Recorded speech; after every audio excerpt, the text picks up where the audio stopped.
Hello, my name is Orla, and in this channel I will be reading short stories for children and adults who are interested. In today's video I will be doing another story from the fabulous book Irish Myths and Legends. These stories are retold by Joe Potter with fantastic illustrations done by Erin Brown. And in this video there'll be another one starring the Irish hero Fionn McCool, and in this one it'll be the story of the Giants Causeway. Okay, so get cozy, cuddle down, and let's begin. The Giants Causeway. Many years ago, there lived in a castle in Antrim the most famous warrior of all, named Fionn McCool. He lived there with his wife Una. He was the wisest and bravest man in Ireland. It was said he had the strength of 500 men, and his voice could be heard for miles around.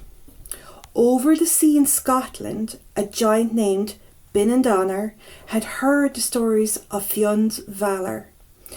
If stories were travelling right over the sea, he must be very great indeed, thought Binandonner. This would not do. He knew he must defeat Fionn in combat, so there would be no doubt in anyone's mind who was the greater in Scotland, in Ireland, in the whole world. No one would be thought greater than he. Binandonner was a tremendous giant.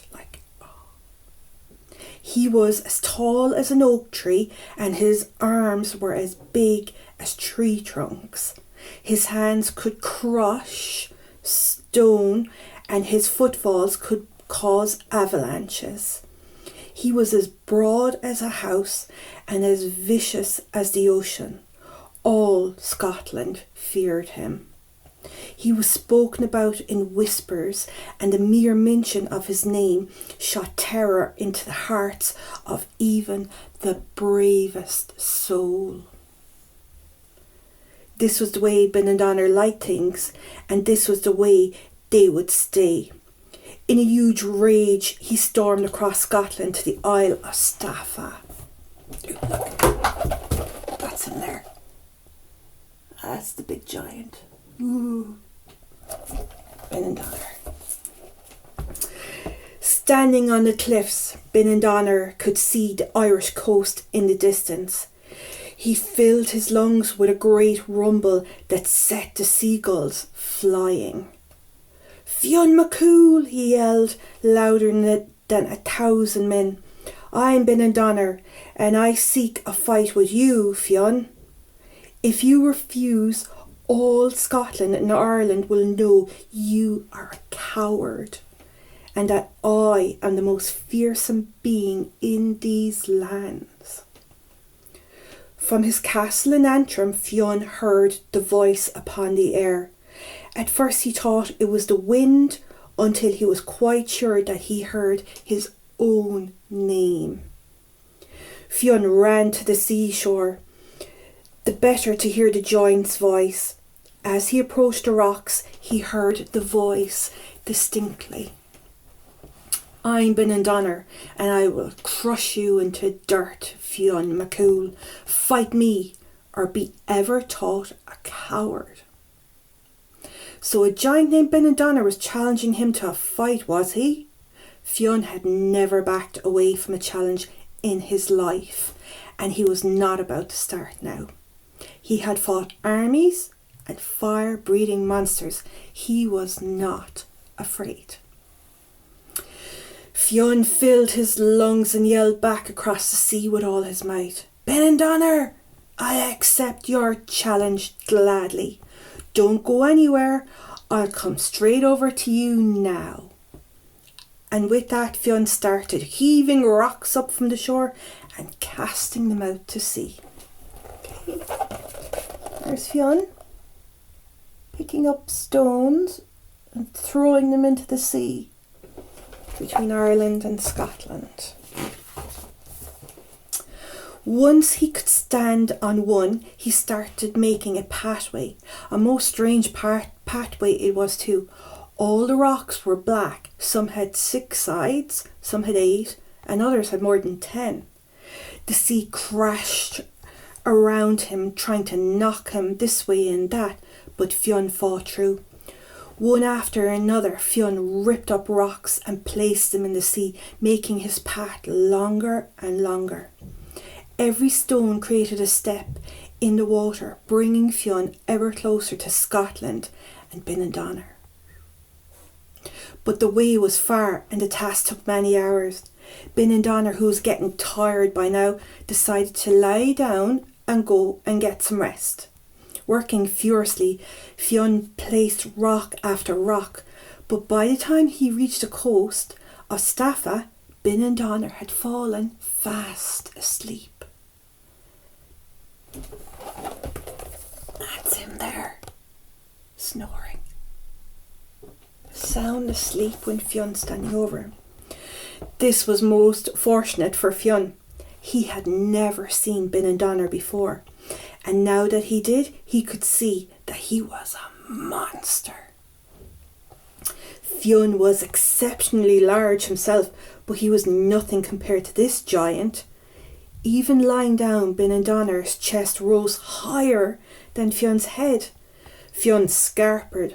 He ran back over his rocks and sprinted home to Ireland as fast as he could. Fionn arrived at his castle breathless, with a wild look in his eye. "Are you all right, darling?" Una asked. Yes, dear, but I may have done something foolish." Fionn proceeded to explain about Benandonner and the challenge he had unwillingly accepted. "Oh dear," said Una. "How big did you say this giant was?" "Una, he is fully 10 times my own size. He is the biggest creature I have ever seen. His teeth are like bricks.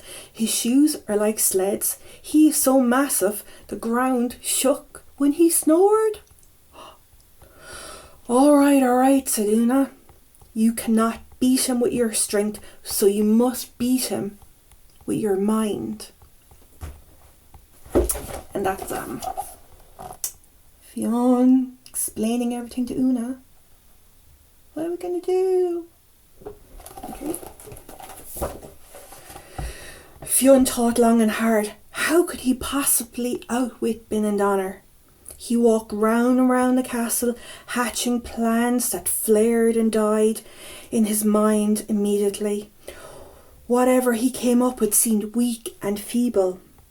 Una too thought for hours, but she could not think of any solution. But gosh, tricking an angry giant is no easy thing, Fionn, Una said hours later. "But we must, darling. Truly there is no way I can beat him. If he was standing, he'd be taller than our castle.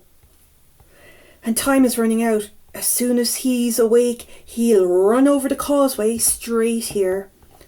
Fortunately, strong as her husband was, Una was as smart. All at once, she thought of a cunning plan. She fetched her knitting needles and wool and began to knit as fast as she could. "What on earth are you doing?" cried Fionn. "Knitting at a time like this? We need a plan." "This is the plan, Fionn. Look at what I'm making." Fionn looked and saw she was making baby clothes, truly enormous baby clothes. "And how is this supposed to help me?" asked Fionn. "Isn't it obvious?" said Una. "Now go outside quickly and make a huge cradle, one big enough for yourself to fit in." Fionn wasn't sure it was obvious at all, but he would trust his wife with anything. He went into the yard and fashioned a vast cradle out of scrap wood. The finished product was a little haphazard, but he had made a passable cradle. Okay, here's Una knitting. Smart lady. And that is Fionn McCool making a crib for a baby. A very big baby. He grabbed the cradle and ran back upstairs immediately. As he was running, he heard the massive rumbling footfalls of Ben and Donna outside the castle. Boom, boom, boom. "He's nearly here," yelled Fionn, running into the bedroom. "Quick," cried Una, "put these on." He stared as she handed him a huge knitted dress, a bonnet, and a pair of giant brogues.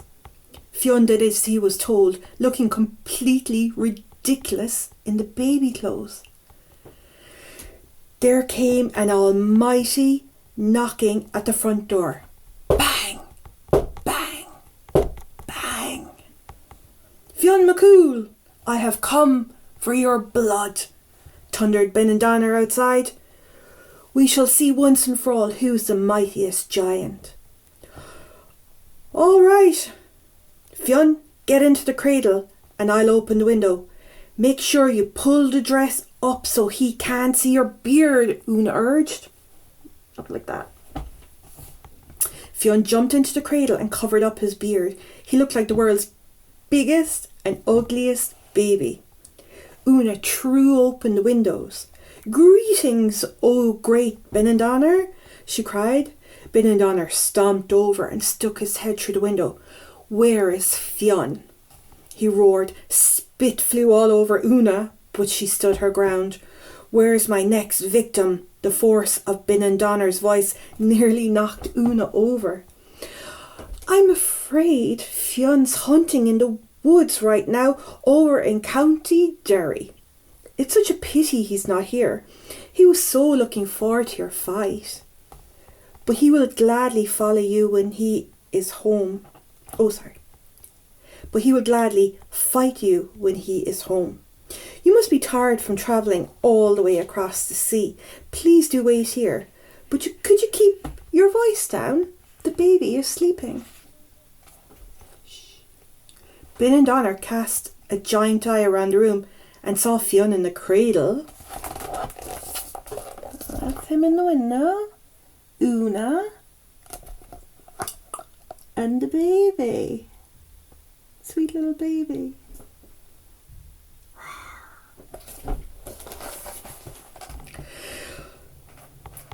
"Is that your baby?" asked Ben and Donna, looking alarmed. "Yes," said Una, smiling.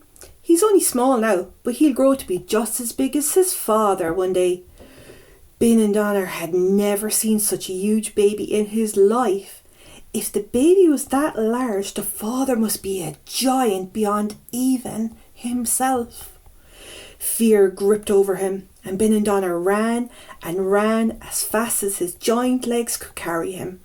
He didn't stop to look back, but sprinted across the causeway.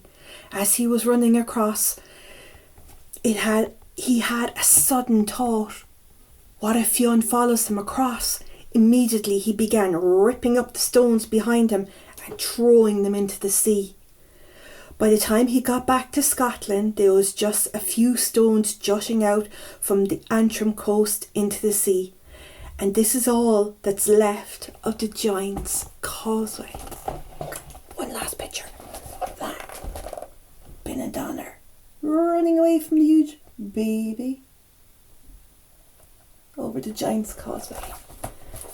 The end. That was a lovely story, and lovely other story from Irish Myths and Legends. Yeah, another great one. Until the next one. Bye.